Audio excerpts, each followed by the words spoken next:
काही असे लोक पाहिले तो मी झोपडीतले येतं पण कुठं ठेवून कुठे नाही करतात.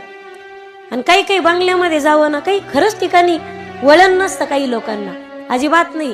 ते त्यांच्या संपत्तीच्या आम्हा काय तुमच्याशी सोयरी करायची का काय, ते एवढे मावतच नाही. अधोपरी श्रीमंती आलेली असेल तर माणसाला श्रीमंती सुद्धा पचत नाही, ते मोजितच नाहीत कोणाला. आणि अक्कल तर कशाचीच नसती. कदाचित कधी कधी झोपडीत सुद्धा माणसाला प्रेम भेटतो, पण बऱ्याचदा मोठमोठ्या बंगल्यातून सुद्धा आम्हाला उपाशी यावं लागतं.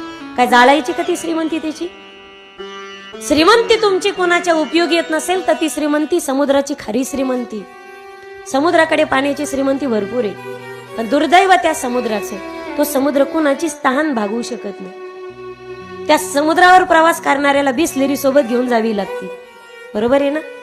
दुर्दैव त्या श्रीमंत माणसाचं, त्याच्या घरी भेटायला जाताना आपला डबा आपल्याला सोबत घेऊन जावा लागतो. मेघांकडे ढगाकडे पाण्याची श्रीमंती कमी जरी असली आणि समुद्राकडे पाण्याची श्रीमंती खूप जरी असली तरी देणाऱ्या मेघाचं स्थान नेहमी वर आहे आणि घेणाऱ्या समुद्राचं स्थान नेहमी जमिनीच्या खाली. समुद्र देत राहतो देत राहतो देत राहतो, देणाऱ्याचं स्थान वर आहे. समुद्र वड्याचं पाणी माझ्यात, नदीचं पाणी माझ्यात, समुद्र सरोवराचं पाणी माझ्यात, डॅमचं पाणी माझ्यात, सगळं पावसाचं पाणी सगळं मलाच भेटलं पाहिजे. तुम्हाला सांगू का, दरिद्र कोणी कोटीच्या बंगल्यात राहतो, अर्ध्या कोटीच्या गाडीत हिंडतो, 50 लाखाच्या गाडीत फिरतो, कोटीच्या बंगल्यात राहतो, तरी सुद्धा दारिद्र्य माझं नाव आलं पाहिजे असं ज्याला वाटतं ना, ते रेषेवरचे दलिंदर येतं. ही मनाची स्थिती. पैसा आला तरी मनाचा दलिंदरपणा जायला पाहिजे ना. मन भिकारी असेल तुमचं, पैशाची श्रीमंती काय चाटायची. एक वाक्य लक्षात घ्या माईबाप, श्रीमंतीच्या तोऱ्यात कधी राहू नका. आणि गरिबांनो कधी कोणाच्या पुढं पुढं करायचंच नाही गड्या. प्रामाणिकपणा ठीक आहे, मान ठेवा तुम्ही, पण लय नाही पाय चाटत बसायचे कोणाचे. तू श्रीमंत तो या घरचा, तू तिकडेच उड्या हान, तो ही श्रीमंती आमच्या काय कामाची. आपण आपल्या मस्तीत जीवन जगा, शिस्तीत पण मस्तीत. तुमच्या डोळ्यात रस्त्यात भिकारी जर मागायला आला आणि कधी कधी माणसाच्या पैशात खिशे नसतात, खिशात पैसे नसतात, तो कधी कधी माणसाला रडू येतं. आज मी पाकिट घरी विसरून आलो आणि भिकारी समोर भेटला, वाईट वाटतं त्या माणसाला. दारातून एखादा व्यक्ती अतिथी जे जात असेल, साधू जात असेल विनमुख जाय अतिथी तरी घेऊन जाय सुकृताची संपत्ती. पण फुकटचं पाणी तरी द्या माईबाप, दुर्डीतली अर्धी भाकर तरी द्या. नाही तुम्हाला काही जमलं तरी हरकत नाही. आम्हाला जीव घालणारे अनेक येतो महाराज लोकांना. रस्त्याने एखादा भिकारी चालला असेल, त्याला तुमच्या अंगणात का होईना, पत्तरवाडीवर का होईना आणि प्लॅस्टिकच्या ग्लास मध्ये का होईना, पण प्याला भर पाणी द्या.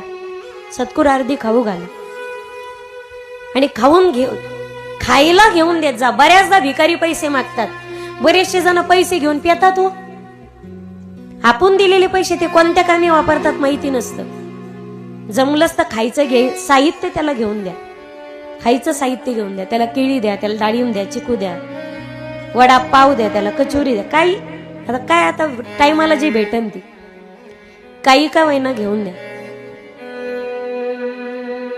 साहेब पुरीचं लग्न आहे हो, समोरची मंडळी अचानक हुंड्याची मागणी करते. हुंडा दिला नाही तर लग्न मोडेल, लग्न मोडलं तर माझी लेक तिच्या जीवाचं काहीतरी बरं वाईट करेल. तुमच्या समोर पदर पसरतो. साहेब मरताना देवाचं नाव घेणार नाही, पण तुमचं नाव घेतल्याशिवाय मरणार नाही. 10-5 हजाराची मदत करा हो साहेब. 6 महिन्याच्यात रुपये फेडल्याशिवाय राहणार नाही हो साहेब. असा एखादा गरीब व्यक्ती श्रीमंताच्या दारात पदर पसरून भीक मागत असेल, नाही जमले 10, नाही जमले 5, 2-4 हजार नाही झाले, तो गरीब, त्याला आपली गरज पडणार आहे, पुन्हा पडणार आहे आपली गरज. तुमच्या घरी राबवून घ्या ना, पैसे फेडून घ्या ना नंतर, पण टायमाला मदत करा रे माझ्या दादांनो.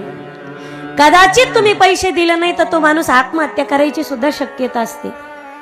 पण तुमच्या 5 हजाराने एखाद्याचा जीव वाचत असेल तर करा ना मदत.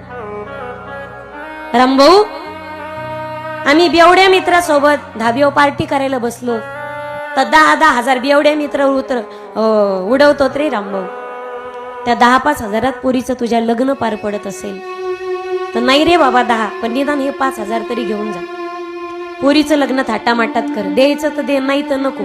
तुझी इमानदारी तुझ्याजवळ आणि माझी इमानदारी माझ्याजवळ. श्रीमंताला 5,000 दिले तर काहीच जळ लागत नाही, अजिबात नाही. काय 5,000 श्रीमंत भिकारी होत नाही. शेवटी ज्याची त्याची इमानदारी ज्याच्या त्याच्याजवळ. आणि गरीबाकडे कदाचित पैशाची श्रीमंती कमी असेल पण इज्जतीची श्रीमंती भरभरून असते. इज्जतीची श्रीमंती भरभरून असते. श्रीमंताकडे पैसा असतो, गरीबाला इज्जतीशिवाय काय असतं माहिती बा? इज्जतीशिवाय काय असतं? भितात ती इज्जतीला, भितात. नाही वा, गावात तोंड दाखवायला जागा राहायची नाही. 6 महिन्याने कोयना साहेब हे तुमचे 5,000 बर का, राहिले ना हळूहळू करून मी फेडून टाकील साहेब, पण हे घेऊन जा. पण वेळीच गरीबाच्या मदतीला तुमचे हात धावत असतील. श्रीमंताला दान देणारे अनेक आहेत रे माझ्या दादांनो. कधीतरी गरजू व्यक्तीला दान करून पहा. गरजू व्यक्तीला दान करून पहा. ज्याला उद्धार करायचा आहे त्या श्रीमंताने कधीतरी गरीबाच्या संगतीत जा. श्रीमंताच्या लग्नात गेला तर त्याच्याकडे वळून सुद्धा कोणी पाहत, त्याला किंमतच नसते श्रीमंताच्या लग्नात. पण श्रीमंत गरीबाच्या लग्नात आला तर साहेब आले, साहेब आले. सगळे गरीब लोक तुम्हाला देवासारखं कुठे ठेवून कुठे नाही करतात. श्रीमंताला उद्धार करायचा असेल तर गरीबाच्या संगतीत जा.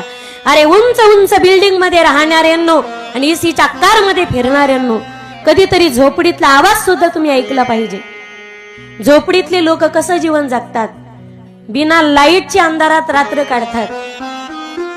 गटार नाल्याच्या वस्तीमध्ये स्वतः राहतात. डास मच्छरांमध्ये राहतात.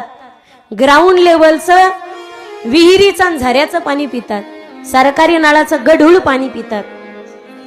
जर येणारी तिथूनच बिस्लरीचा बॉक्स घेऊन येत असतील तर अशा आमदारांना खासदाराला काय कळणार आहे खेड्यातलं ग्राउंड लेवलचं पाणी किती शुद्ध आहे, किती शुद्ध आहे आणि किती खराब आहे. तिकडून येताना जर तो फॉर्च्युनर मध्ये, मर्सिडीज कार मध्ये, ऑडी गाडीमध्ये बसून येत असेल, ज्या गाडीत पोटातलं पाणी सुद्धा हलत नसेल, अशा माणसाला काय कळणार आहे की खेड्यापाड्यांमध्ये काय रस्त्यांची समस्या आहे आणि किती दचके खात खात, किती खड्डे पार करत करत माणसाला गावात जावं लागतं. त्यासाठी एसी कार मध्ये फिरणाऱ्याला कधीतरी गाडीचा दरवाजा उघडून झोपडी जावं लागेल.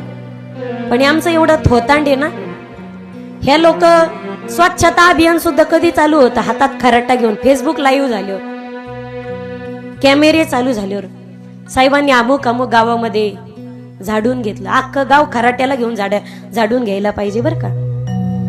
एक वाक्य लक्षात घ्या माईबा, एखाद्या सरकारी शाळेवरती तुम्हाला एखादा शिपाई निवडायचा असेल तर 3-3दा त्याचा इंटरव्ह्यू घेतला जातो. 3-3दा त्याची परीक्षा घेतली जाते. ज्यांच्या हातात आम्हाला देश द्यायचा आहे, तालुका द्यायचा आहे, जिल्हा द्यायचा, आपण त्याची किती वेळा परीक्षा घेतो, किती वेळा परीक्षा घेतो. मी कोणाचं समर्थन करायला अथवा कोणाला नावं ठेवायला आले नाही गडे. मुक्त जीवन आहे. आपण कधीच कोणाच्या बंधनात, कधीच कोणाच्या आधिपत्याखाली वागता मुक्त असावा तो बोलण्यासाठी. आपण कधी कोणाच्या बंधनात आलोच नाही तर भ्यायची काय गरज आहे कोणाला? अजिबात नाही. आणि अजूनही लक्षात घ्या माझ्या दादांनो, नेहमी उमेदवार मोठा नसतो तर मतदार मोठा असतो. मतदार मोठा असतो. तो मताचं दान मागायला तुमच्या दारात येतो. आपण मोठे आहेत, ते आपल्यापेक्षा लहान आहेत, ते आपल्या दारात येतात मागण्यासाठी. मागणारा मोठा असतो का देणारा मोठा असतो? देणारा मोठा असतो. तुम्ही देणार आहेत, तुम्ही मोठे आहेत, ते लहान आहेत आपल्यापेक्षा, मागायला येतात दारात. मेघाकडे पाण्याची श्रीमंती कमी आहे तरी त्याचं स्थान वर आहे, समुद्राचं स्थान खाली. नेहमी देणारा मोठा असतो, घेणारा नाही. म्हणून परिस्थिती ज्याची गरीब आहे त्याला दरिद्र म्हणू नका.